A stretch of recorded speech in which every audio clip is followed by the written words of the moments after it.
Welcome to the Positive Pants Podcast. Mindset, motivation, and inspiration to help you find your positive pants.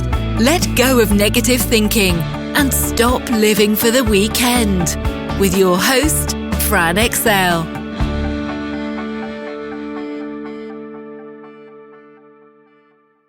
So welcome to the show. As always, it's Fran Excel Mindset Coach, helping you find your very own pair of positive pants so you can get out of your own way and live a life that you love. Thank you so much for joining me. I'm very grateful you've chosen to put me in your earbuds today. Please do hit the subscribe button so you don't miss anything, and do leave me a review. I love reading them, and it really helps me get found by other people who need to hear what I share. I'd also love you to email me your mindset and productivity questions or topics you'd love me to cover to hello@franexcel.com, because I know a lot of you think I'm inside your heads because you tell me all the time. But if I don't know what you need, I can't give it to you. So let me know. Hello and welcome back to the Bounce Back series. I'm super excited. I have my fabulous friend Lisa Johnson here today, and I know a lot of you will be wanting to hear from her. So welcome, Lisa. Thank you. I'm excited to be here after half a glass of wine chatting to you beforehand. I know, we're terrible. Yes, so everybody, if this gets a little slurry towards the end, soz not soz. This is how we roll. Yeah. Please do introduce yourself to any of my listeners who may not have heard of you, which is unlikely. I think it's quite likely.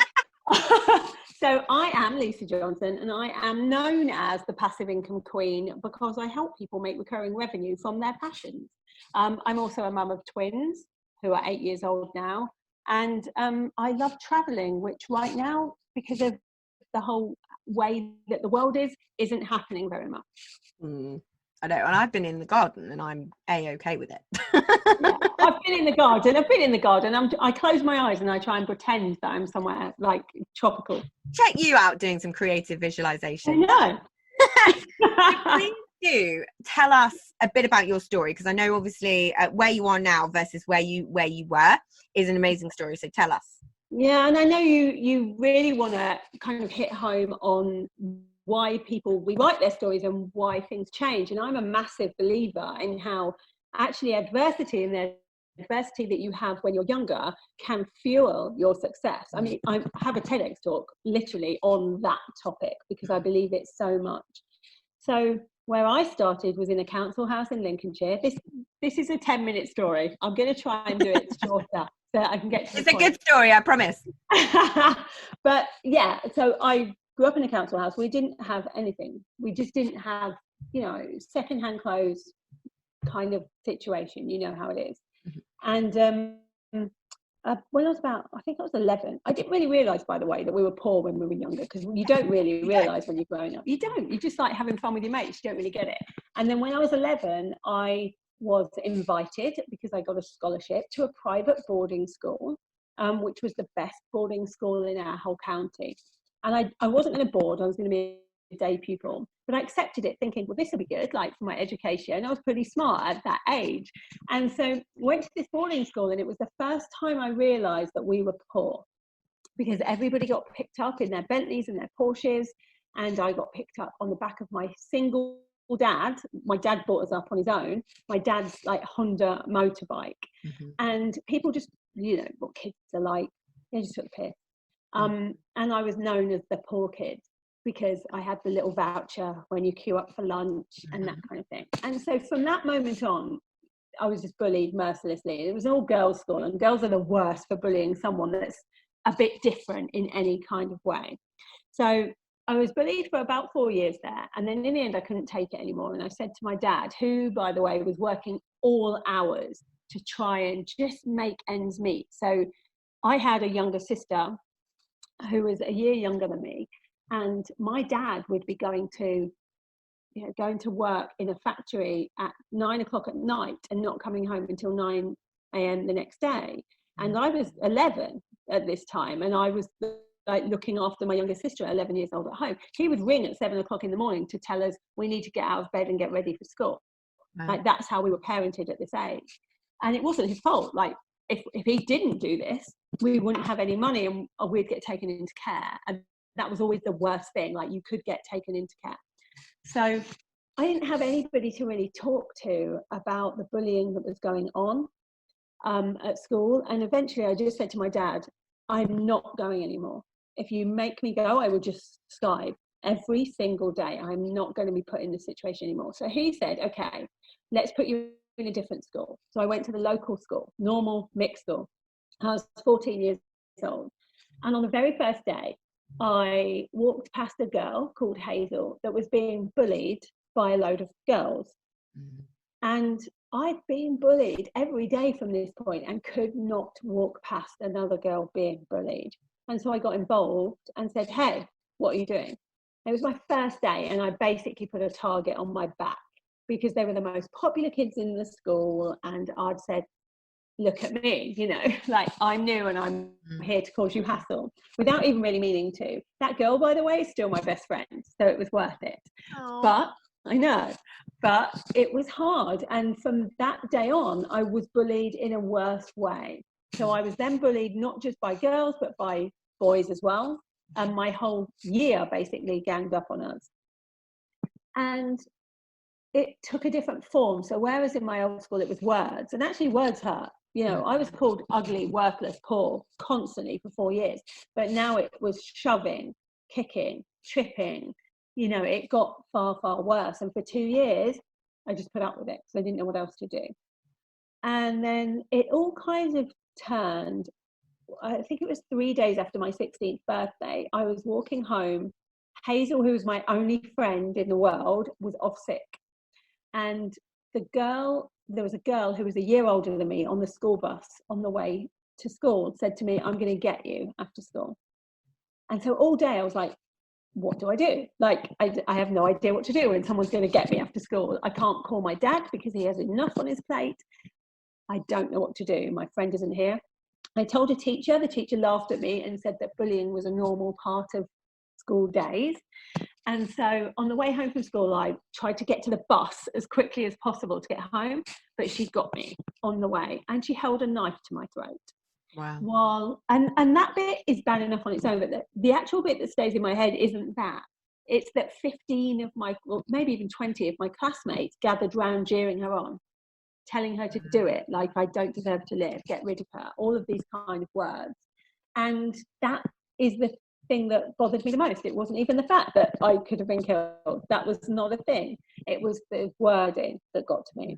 And I don't know how I got away that day. I can't remember. I completely blanked it out, but I got away somehow. And I never went back to school. I went and took the exams. I didn't get very good marks because I just didn't really want to be there. And it was hard. And then, unsurprisingly, because if you know anything about when you go into victim mentality, I went straight into victim mentality. I was the bullied person. And so I got married at the age of 17. I may have just turned 18. I was very, very young, to a guy that was a lot older than me. And I think I was just doing it to escape. Mm-hmm. To, like, the first person that showed any kind of interest in me. I didn't have a job. I'd left school. My dad had got married to somebody with 9 children. So I was like, yeah. And so I was like in this environment that I really didn't want to be in. And I saw a way out with this older guy. So I got married pretty much straight away. I've known him for 3 months. And unsurprisingly, again, as I'm sure most of you are guessing what's going to come here, there was like a domestic abuse situation for a good 3 years. And I eventually managed to get out of that situation thanks to my sister and my father, who realized that was going on and pulled me out of there. Mm-hmm. So I left that situation, and a few months later, I was like 22, 23, and got my first job. And the job was in a factory which had an office kind of adjoined to it. And I was an office junior in that job. And it was a huge company. And I had this job there, and there was probably 15, 20 people working in this office, and they're all women, like in their 20s, same as me. And by this point, I probably came across as a bit awkward, let's say, or a bit aloof. And it wasn't that I was aloof. I was just terrified of gangs of women by this stage. So I just didn't want to even put myself out there. So I'd keep myself to myself. Mm. And on the second week that I was there, they were all talking about a boy that was in the factory that they liked.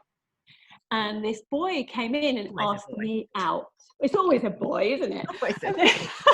Damn boys.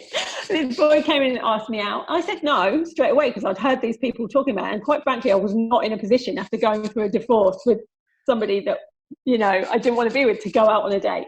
So I said no, but it was a catalyst for these women to just decide we don't like her. Like, she's aloof. She's been asked out by this guy who we like. And so bullying started again. And I'm sure that I drew this to me because I kind of was in victim mentality at this point. And after about 6 months of harassment, the boss, who was a guy, took me into the office and said, look, we cannot sack 20 women, but we're worried for your safety, so we're sacking you. I didn't know anything about the law then. I'm like, I have a law degree now. I would have like cleaned up if I'd have known what I knew now, but I didn't know. And so I left that day with no job. I was living in a really tiny bedsit that I could only just afford. No job, divorced, early 20s, had been bullied pretty much my whole life from the age of 11. And just thought, why bother? Why do I even want to be here? You know, this isn't the kind of life that I thought it was going to be. And so, and it always gets to me this bit, talking about this bit. So like, I did I'm not on camera. And so I got a bottle, I got some pills, and I decided I didn't want to do it anymore. I just didn't want to be here anymore. And lots of you will have felt this before. Like, I know that I'm not alone in this because I speak to so many people who have been through this situation.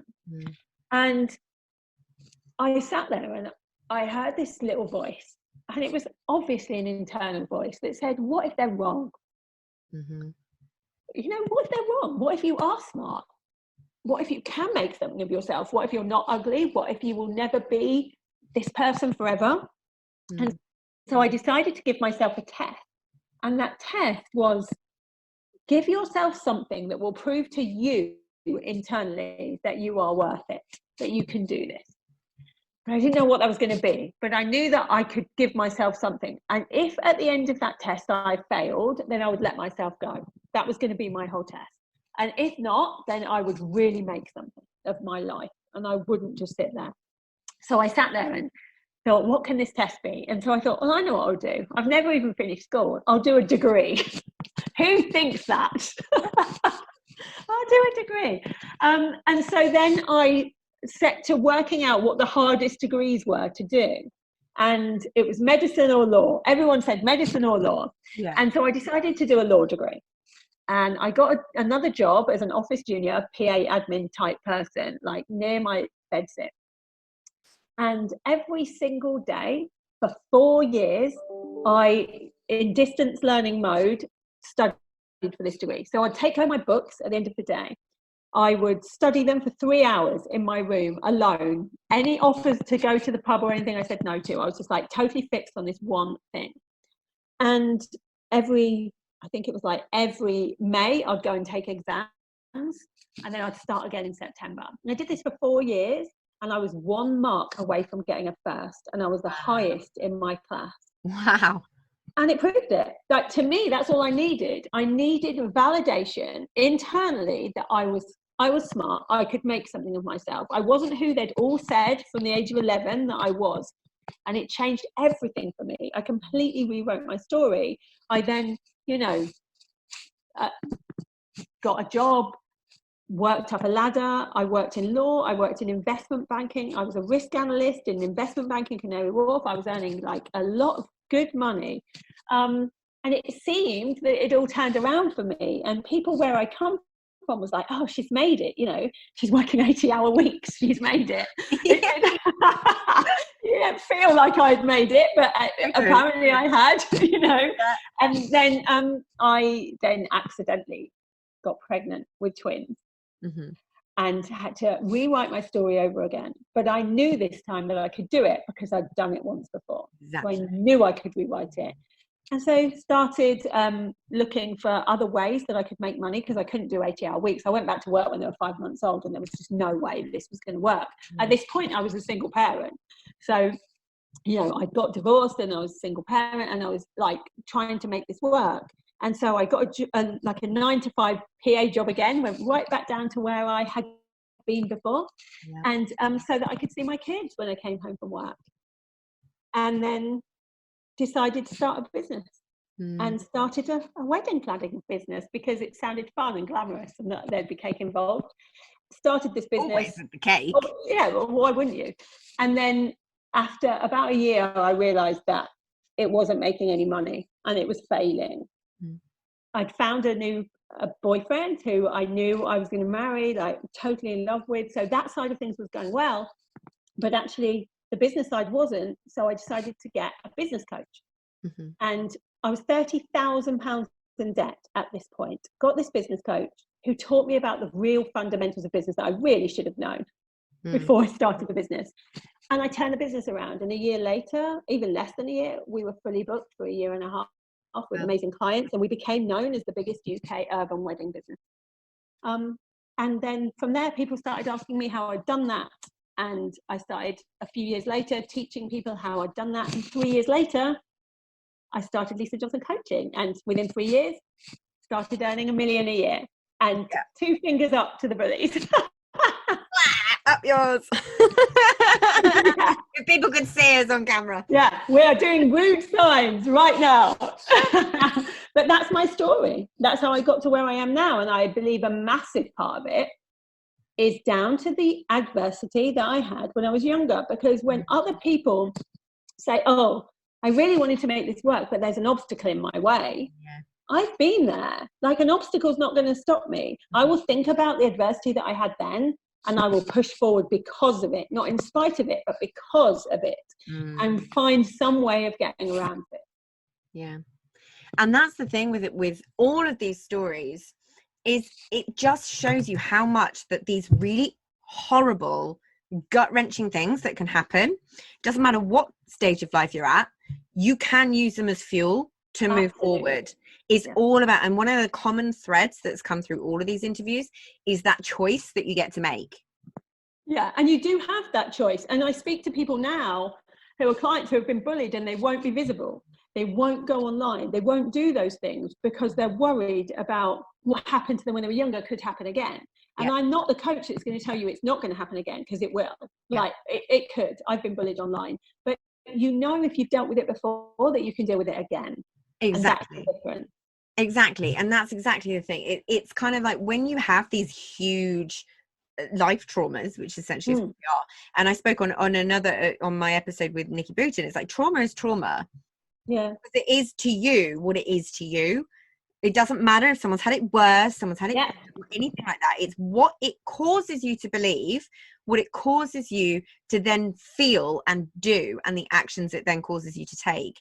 Because one of the things that you said earlier that caught me was like that you attracted it. You know, people talk about the law of attraction and all of that sort of stuff in a really, really fluffy way. And I think you've always said no, I like how you explain it. Because I'm not woo in any way. Yeah. Anna's the only person I'll listen to the law of attraction from. And the funny thing is I only really talk about it in speaking gigs and presentations that I do in people's groups, because I like to have a visual for it. I have a little circle that I do, and how the thoughts that you think and the beliefs that you have create those feelings. And those feelings, it was like you were saying with the factory that you went to. You went in that and you behaved in a certain way because of the feelings you had about the thoughts you were thinking. Absolutely. And I can see now when I look back how actually that pattern carried on throughout my entire life, and I've had to break it myself, like more recently. Even when I got bullied online, the first thing I did is go into victim mode. Like, I was bullied online and I was the victim and they were wrong, and it's taken work for me to go, well, actually, were they? You know, they had their view, I had my view. They acted a certain way, I acted a certain way. We can't put blame on anybody here, because everybody's reality and truth is their reality and truth to them. And I'm pretty sure if you spoke to the person that bullied me online, she would have a very different version of events than me. See, this was an interesting thing, because I know we've had a conversation before about how actually we had quite similar backgrounds in terms of, you know, my dad was a teacher, my mum was a school nurse, and I went to a private school, but we didn't have the money to match it. And it's a weird little vibe that you get where you kind of don't fit either way. Yeah. And it's a struggle, and it gives you major money mindset issues. But the thing with that is I completely forgot what my point was. This is what happens if we have wine before a podcast. I know, right? Let's learn from this. Let's not have so much. It's really good wine, I'm not going to lie. Mine is as well. I know, it's all gone. So good. What was I saying? Here's what I was saying. There, it's come We have back. a similar background in terms of being bullied. When you're at a girls' school, girls are brutal. And I went 2 years later than everyone else. And I was like bullied from day one. Okay, here's an insight for you. My maiden name is Burns. Frances becomes Franny. Drop the R and add my surname. Oh, yeah. Oh, yeah. Good. Oh, yeah. I had girls going around on my first day of school telling teachers that that's what I like to be called. But because I was shy and unconfident, I didn't want to correct them. So you just allowed Fanny Burns. I had teachers calling me Fanny Burns. Oh, my goodness. And you take this stuff so personally when you're young because you don't know any different. Yeah. You think it's all about you, and it's never about you. It's always about the other person, their own unconscious thoughts and beliefs. And I actually ended up, I was with a friend and I was working at the Financial Times at the time. And she was like, come to this party with me. I was living the life in Clapham in my 20s. And I went into this party and it was all of those girls. Oh. And I was like, oh, fudge. This is awful. And all this confidence that I had built just went out the window. Yeah. And I was like, oh my goodness. But it was a really, really cathartic experience for me because they were so happy to see me. These people who to me had traumatized me and tortured me and bullied me were really genuinely happy to see me. And it was the most weird, cathartic, confusing situation that really forced me to challenge my beliefs around my teenage years. And your perception. The same happened to me. Yeah. I met one of my friends, or someone that I'm closely linked with, is now married to the guy, one of the main guys in that second school that bullied me. And I met up with them and knew he was going to be there and was not looking forward to it. But he's just a guy now. Like the monster in him has gone from my head. And he came up to me and he said, I hear that you think that I was a bully at school. And I was like, well, you were. These are the things you did to me, and listed them. And he said, oh, I was just mucking about. I didn't even think you would even think of it in that way. It was bad.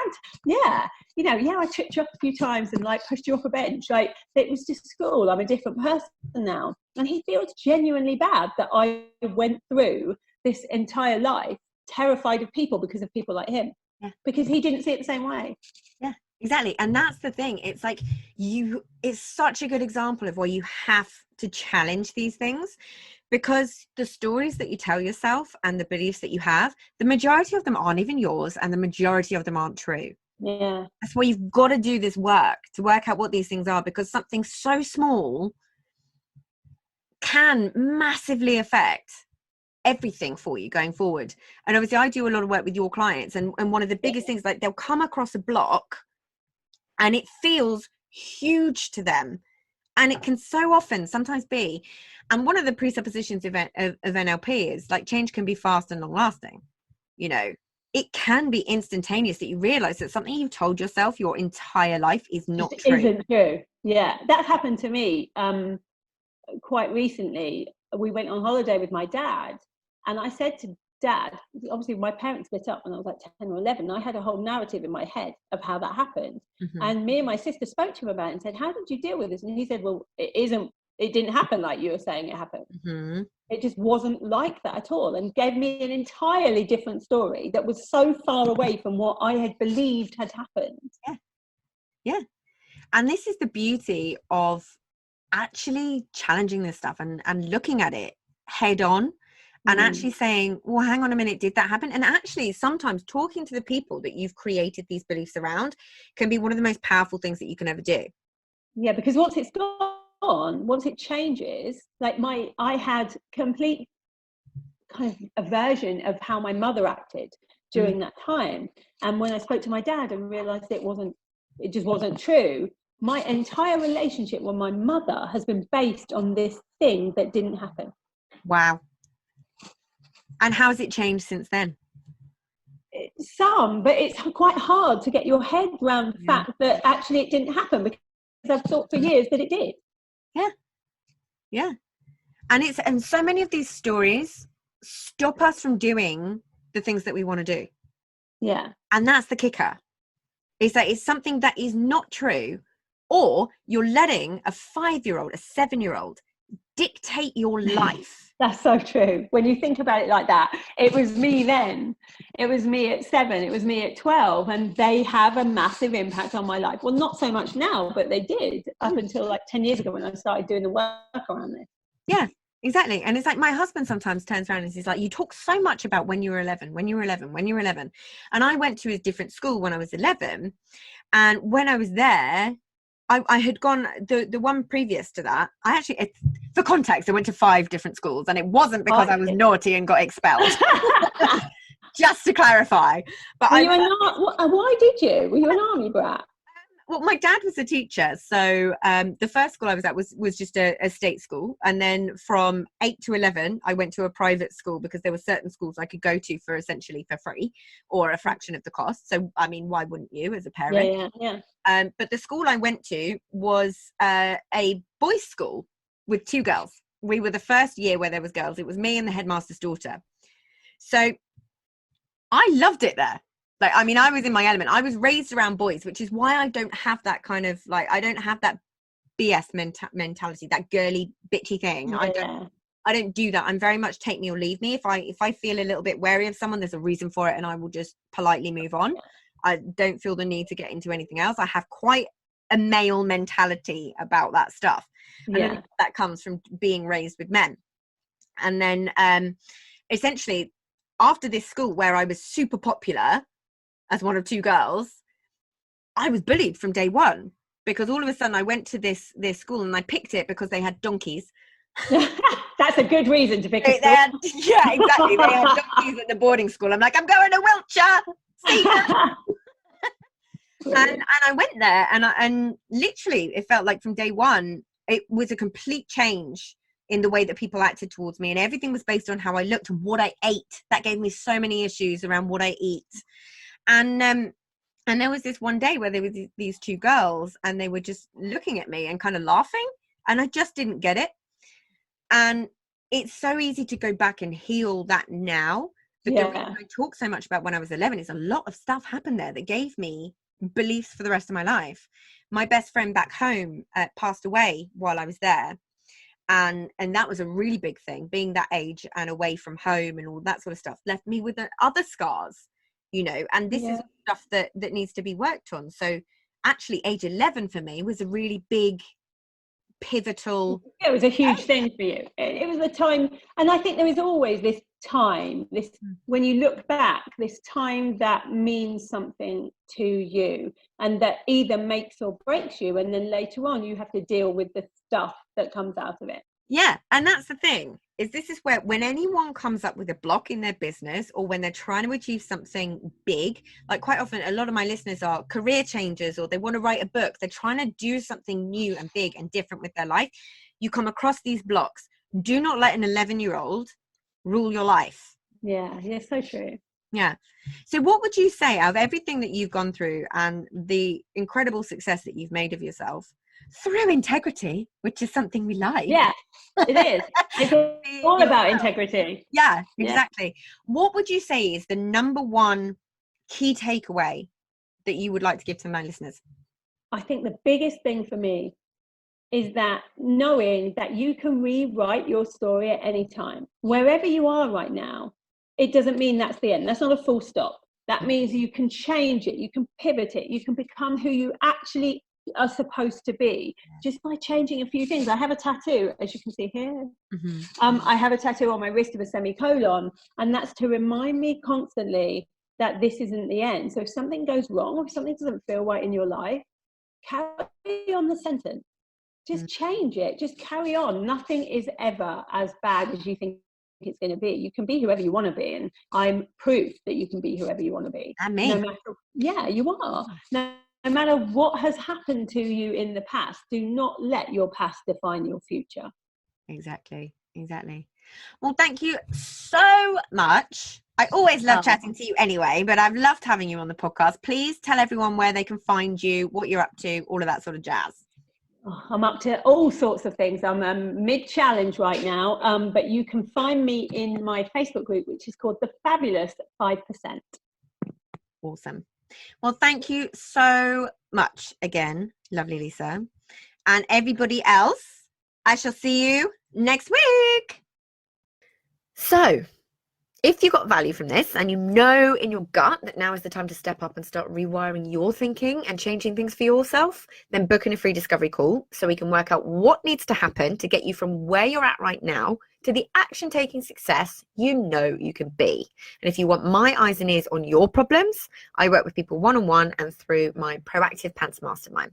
So stop waiting for if and when and decide to change things now, because you can. And as always, I hope that was helpful. So any questions, just let me know. And as always, I will see you next week. Bye.